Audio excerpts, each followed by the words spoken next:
नमस्कार दोस्तों, आप सब कैसे हैं। आई होप आप सब बहुत अच्छे होंगे और मन लगा के पढ़ाई भी कर रहे होंगे। दोस्तों, आप सब जानते हैं कि हम क्या पढ़ रहे थे, नाटक पढ़ रहे थे, क्योंकि विधा जो है याद करने में हमें समस्या होती है। हम साहित्य तो पढ़ लेते, साहित्य का मतलब जैसे आदिकाल, भक्तिकाल, रीतिकाल, ये सारी चीज़ें हमारी तैयार रहती है।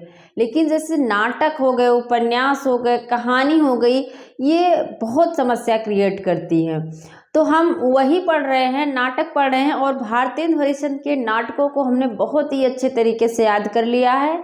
और हाँ दोस्तों, अगर आप चैनल पर नए हैं तो सब्सक्राइब जरूर कर लीजिएगा, लाइक कर दीजिएगा, शेयर कर दीजिएगा। आप लोग लाइक नहीं करते हैं, वीडियो तो देख लेते हैं लेकिन लाइक नहीं करते हैं, तो इसलिए आप लोग लाइक वाइक थोड़ा कर दिया करिए। और अभी हम क्या कर रहे हैं, समस्या नाटक के जो जन्मदाता हैं कौन है, समस्या नाटक के जन्मदाता कौन है, लक्ष्मी नारायण मिश्र। लक्ष्मी नारायण, लाल नहीं करना है, याद रख लीजिए। अगर समस्या नाटक के जन्मदाता पूछता है, जन्मदाता कौन है या जनक कौन है, तो किसको बताएंगे, लक्ष्मी नारायण मिश्र को बताना है, लाल को नहीं बताना है। और हम इनके नाटकों को, जो इनके समस्या नाटक हैं, उसको आसान तरीके से याद करते हैं। अशोक, जैसा कि आप सब देख रहे हैं, अशोक सम्राट अशोक का नाम था, तो ये एक ऐतिहासिक नाटक है, लेकिन मैंने याद कराने के लिए एक अशोक को ले लिया है, क्योंकि अशोक से ही हमारी सारी ट्रिक बनेगी, इसलिए हमने अशोक को ले लिया है। लेकिन ये अशोक कैसा नाटक अगर पूछता है तो ये कैसा नाटक हो जाएगा, ऐतिहासिक, क्योंकि ये सम्राट अशोक के बारे में सभी जानते हैं, वो इतिहास में पढ़ते हैं, इसलिए हम इसको ऐतिहासिक नाटक कहेंगे। इसके बाद है सन्यासी, राक्षस का मंदिर, मुक्ति का रहस्य, राजयोग, सिंदूर की होली, आधी रात।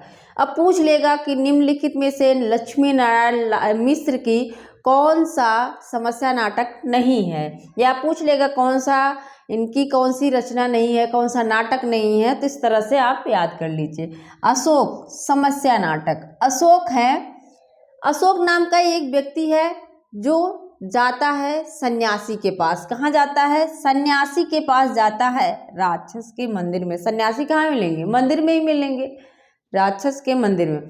मतलब एक अशोक नाम का व्यक्ति है जिसको काम धाम नहीं करना है, वो जाता है सन्यासी के पास, राक्षस के मंदिर में।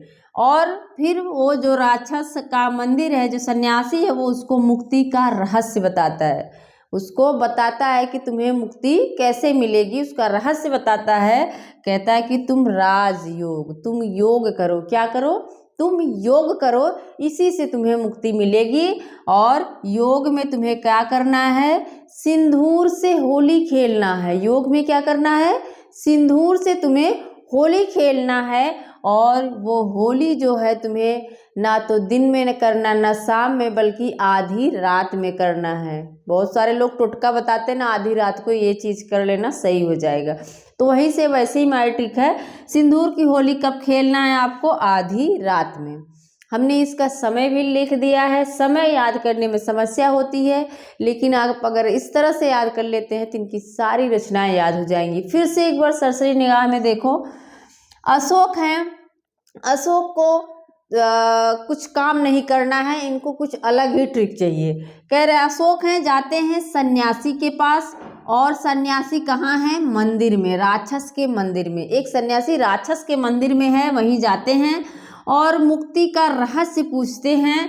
वो बताता है कि तुम योग करो, क्या करो, राजयोग, तुम राजयोग, तुम योग करो, और योग में तुम्हें सिंदूर से होली खेलना है। और होली कब खेलना है, आधी रात को। दोस्तों, इस तरह से याद करेंगे तो आपको सारी रचनाएं रट जाएंगी। कुछ नहीं है, अशोक है जो सन्यासी के पास जाता है, सन्यासी कहाँ है, राक्षस के मंदिर में है, और वो मुक्ति का रहस्य बताता है। कहता है कि तुम योग करो, और योग में तुम्हें सिंदूर से होली खेलना है। और सिंदूर से होली तुम्हें कब खेलना है, आधी रात में। तो हो गया ना याद, इस तरह से आप याद कर सकते हैं। कैसा लगा आपको वीडियो, आप लोग ज़रूर बताइएगा।